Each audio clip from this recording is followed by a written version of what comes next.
Happy Black History Month. Today we'll be reading Sulwe by Lupita Nyong'o and illustrated by Vashti.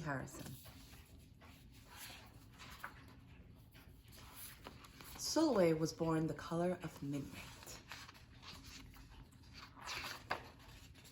She looked nothing like her family, not even a little, not even at all.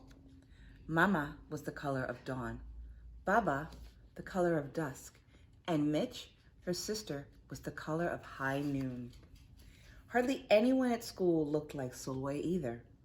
People gave her sister Mitch pet names like Sunshine and Ray and Beauty.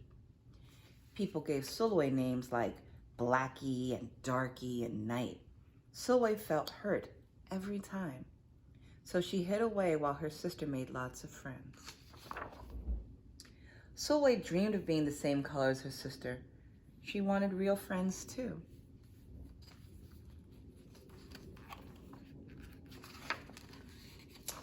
So she got the biggest eraser she could find and tried to rub off a layer or two of her darkness. That hurt. She crept into Mama's room and helped herself to her makeup. Oh no, she would hear about this from Mama. Sulwe decided to work from the inside out and ate only the lightest and brightest foods. With a stomach ache, she went to bed early and turned to God for a miracle. Dear Lord, why do I look like midnight when my mother looks like dawn? Please make me as fair as the parents I'm from.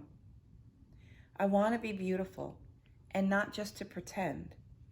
I want to have daylight. I want to have friends.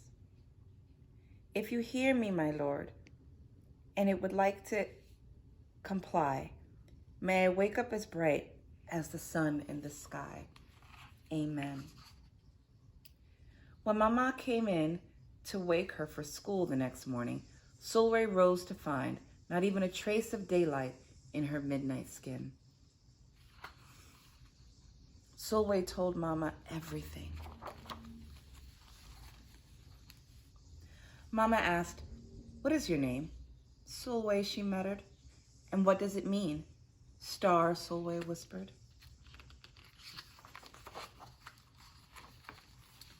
Brightness is not in your skin, my love. Brightness is just who you are. As for beauty, Mama said, rubbing Sulwe's stomach the way she always did to comfort her, you are beautiful. Sulwe sighed. Well, you are beautiful to me, but you can't rely on what you look like to make you feel beautiful. Real beauty comes from your mind and your heart. It begins with how you see yourself, not how others see you. Now up and get ready for school.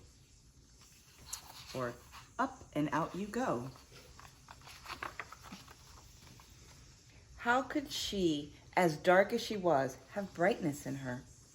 How could she have beauty when no one but her mother seemed to see it?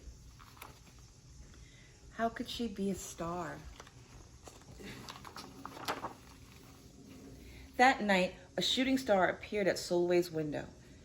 "The night sent me," the star said. "Come with me." Sulwe hopped onto the star and off they went. Long ago, at the beginning of time, said the star, there was night and day, and they were sisters.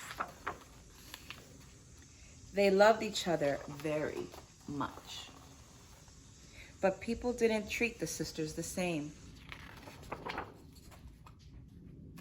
Lovely, nice, pretty, scary, bad, ugly.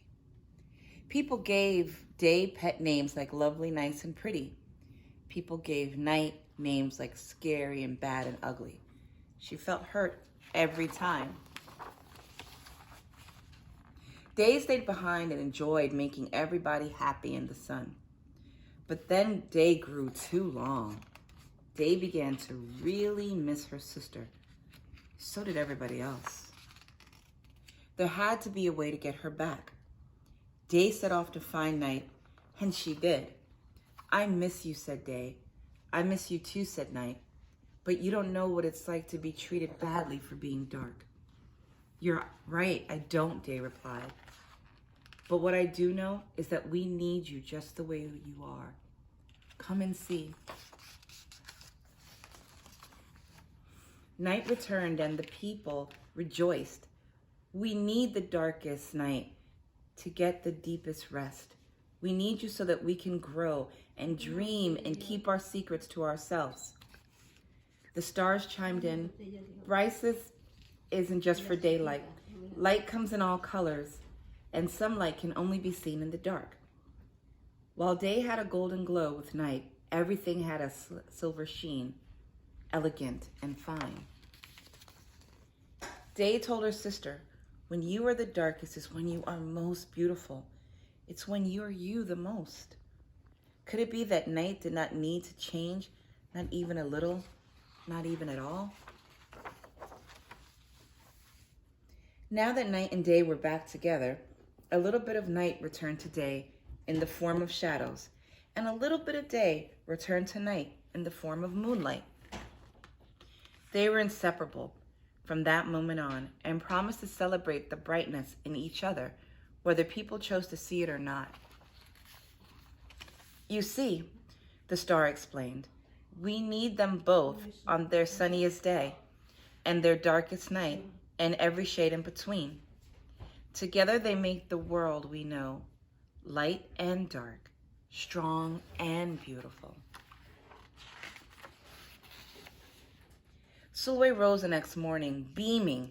There would be no hiding anymore. She belongs out in the world, dark and beautiful, bright and strong. And if she ever needed a reminder of her brightness, she could look up at the sky on the darkest night to see for herself. Sulwe felt beautiful inside and out. The end. Hope you enjoyed Sulwe.